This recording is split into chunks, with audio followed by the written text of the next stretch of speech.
All the world chess champions without exception had one thing in common, and it has something to do with Spain. So guess what it is? It's flamenco dance, Spanish wine, or Spanish opening. And you guessed it right, it's all three. But today we'll talk about the Spanish opening, aka the Ruy Lopez. It arises after this most common opening move sequence, and if you play this position with either side, either white or black, you gotta be ready to face the move bishop b5. We'll stay away from the main lines because they are intricate and they contain a lot of theory that you gotta know. Instead, we'll focus on the common Igor Nation stuff, which is aggressive, fun, and easy to learn. Alright, so when you play bishop b5 as white, when your opponent is not sure what to do, they usually see that you're kind of threatening this pawn on e5 because you're ready to eliminate the knight, and so often they want to either protect this pawn on e5 by going pawn to d6, or they try to chase away your bishop by playing pawn to a6. Quite often they do both. For instance, they can play a6 first, and as you drop your bishop back, they then follow up with pawn to d6. What do you do then? Well, you can simply castle because it's a useful move anyway, and it's also a little bit provocative. First off, your opponents still see that there is this unpleasant pin, and they may try to chase your bishop back. They play pawn to b5, you play bishop b3 back.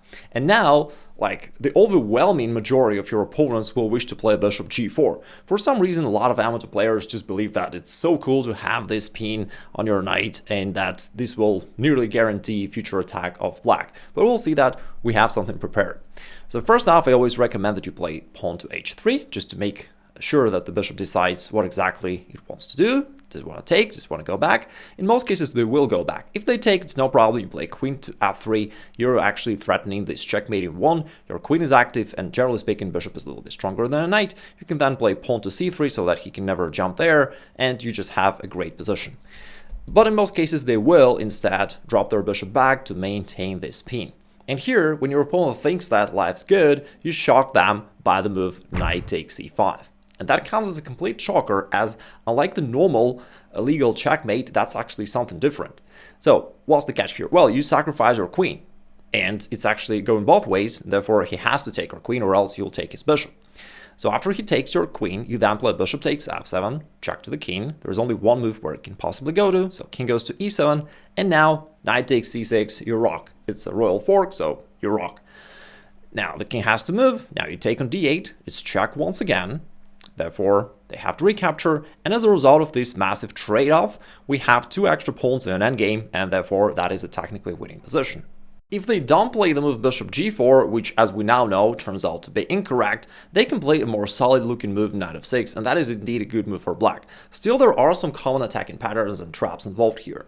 There are actually two ways for you to go about this. You can play in a more solid style, just play c3, which is a usual move of the Ruy Lopez opening. You're getting ready to play d4 on the next move and put your pawns in the center of the board, thus gaining some space advantage and a nice position. Some of your opponents will see that actually this pawn on e4 is hanging, and they'll just go ahead and grab it. They'll expect you to play something like rook e1, and they're ready to drop their knight back, but instead of all that, you surprise them with bishop to d5. And you're just attacking way too many pieces across this diagonal, so you're going to be winning something.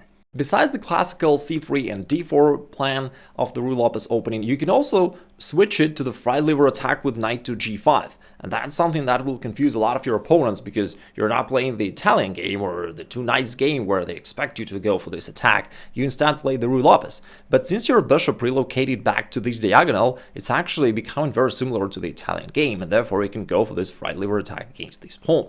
Now, how do they... No, it's a wrong arrow. Yeah, like this. So how do they defend it? You're attacking all these squares, so it's not easy.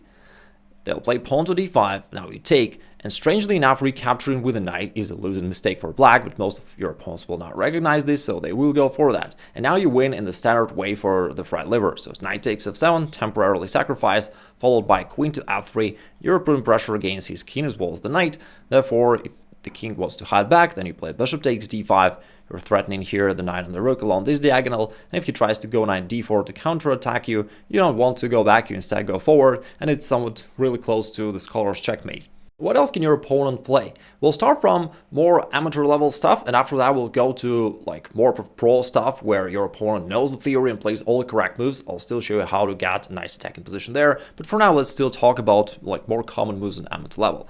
Again, your opponent sees that you're putting pressure against his center, against his pawn on e5 in particular. He may wish to just defend it by playing pawn to d6. Looks simple and solid, but then he's exposing his king.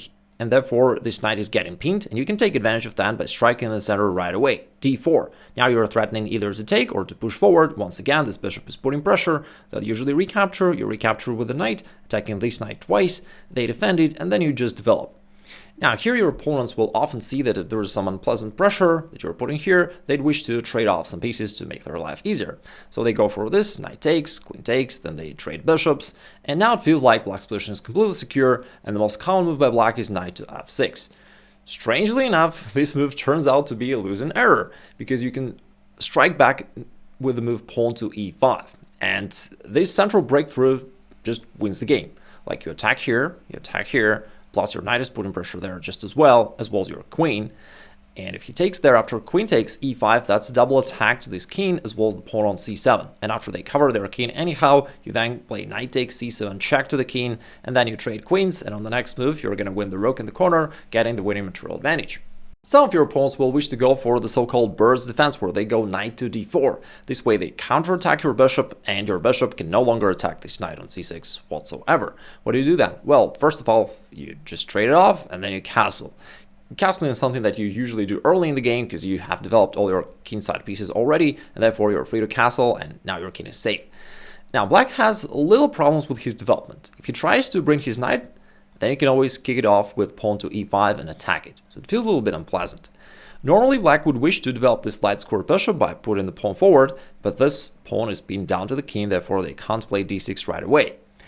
And they could develop the dark squared bishop, but in this case, they usually prefer to first attack your bishop with something like pawn to a6.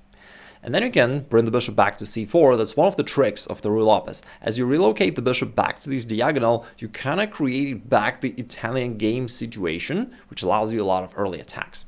For example, if your opponent plays bishop c5 here, looks like a very standard, normal, solid move, but it actually doesn't work because of bishop takes f7. And on the next move, you follow up with queen h5, which is a double attack, and you're going to get your piece back with interest. You won this pawn on f7, plus his king is completely exposed, which gives you a winning game. Many of your opponents will be tempted to play pawn to b5 because black's got a lot of pawns here. They wish to attack your bishop, maybe even to follow up with c5, something like this. They definitely expect your bishop to just go back to b3 or something like this, but instead you still sacrifice your bishop on f7. And this is a really tricky tactics, which is nearly impossible to see if you are not familiar with this variation.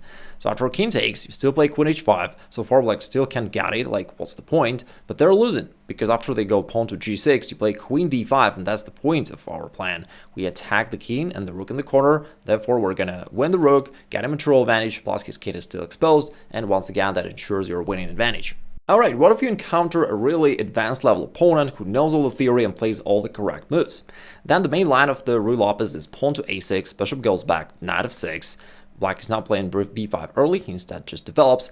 And now again, the main lines of the Ruy Lopez are heavily theoretical and complex, but instead we'll go for a more aggressive approach. We'll go pawn to d4, trying to open up the game and put pressure on your opponent right away.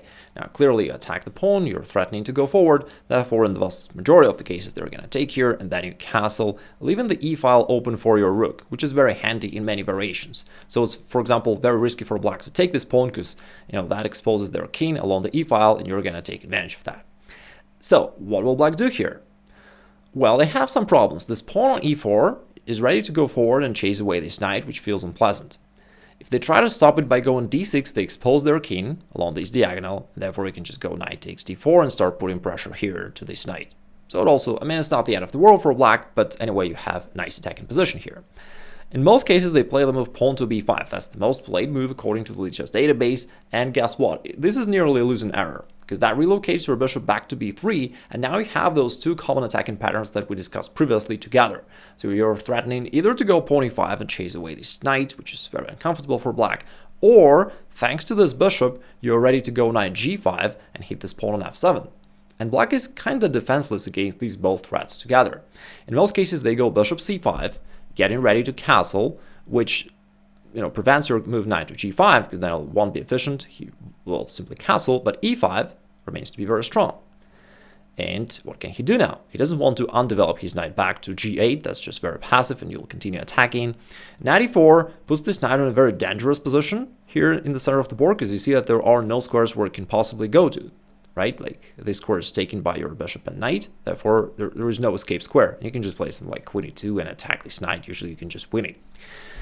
In most cases they will go knight g4, because that looks like the only normal square for the knight, and it potentially attacks this pawn on e5, although probably not right now, because again his king is standing there, so you can always put your rook on the e-file and attack everything that stands there. There are many ways for you to attack here. Like the most solid way for you is to play pawn to c3, pretending like you just want to take here and attack his bishop, and as he captures, that clears the d-file for your queen, and all of a sudden you go forward with this all-out attack, queen d5. That creates the threat to the f7 pawn, but also to the bishop on c5.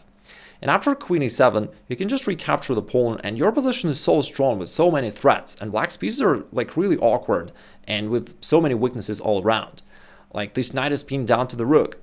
This bishop on c5 is kind of hanging. You're threatening knight e4, potentially going after this bishop. You're ready to go bishop g5 to chase away this knight, this queen. You're putting pressure on this diagonal.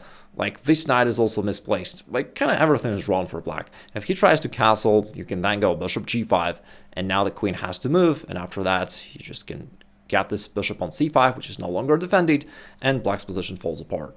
So what's the correct way for black? Indeed, black should be like really careful here and play most solid moves ever. So after they take here on d4 and you castle kingside, instead of b5, which is nearly a losing error, they gotta play bishop e7 and try to castle as quickly as possible, and then they ensure their safety. You still play pawn to e5 just to gain a tempo, and after the knight goes forward, in this case it is safe for black to do that because the knight cannot be trapped, it can escape through this square. Then you can just get back your pawn on d4, and after all, that's just an equal game. If black does something normal, if they take here or if they castle, that's an approximately normal, equal middle game position, and that's fine because, you know, chess is a draw if both sides play correct moves, but in reality, both sides play incorrect moves consistently, and that's what makes chess fun. So, what if your opponent decides to take this pawn instead? Looks kind of a juicy pawn. It looks like black's king is now really well defended and black has nothing to worry about, but in this case that's still wrong because you can go rook e1, and even though you're not going after his king, you're going against these two knights and you're kind of skewing them. You're going to win one of them. Black can't even play pawn to d5 because this pawn is pinned, like a little nuance that actually does not help black to just play d5 and feel good. Similarly, they can't play f5 because your knight controls this square. So they have to actually just give up one of these knights. So let's say they go knight c5. The only attempt to save a piece is to counterattack. Then you take their knight, they take your bishop, and for a second it feels like black is cool, but then you play knight f5, and it turns out that you still win a piece along this e-file. Thanks to the knight attack, and the bishop is pinned, there's nothing they can do. So they usually try to simply castle, at least to put their king to safety. But then you take on e7, check to the king, king goes to the corner, and now first of all you're up a piece already, therefore that is generally speaking already a winning advantage. But the cool thing is that you can play queen h5, and now you have a bunch of pieces near the opponent's castling position, and all of a sudden black can't stop your winning attack. And by the way, here's a little question for you. What if black goes pawn to d6? How would you finish white's attack here? If you can find it, please let me know in the comments below. That covers the Spanish opening for white, and if you want to know how to counter the Spanish game, then I've got another video just about that, and you can check it out now. Also, if you have any requests for my next videos, which subjects or which openings you wish me to cover, please let me know in the comments below. And make sure to subscribe so that you don't miss out on those future videos. Take care, talk soon.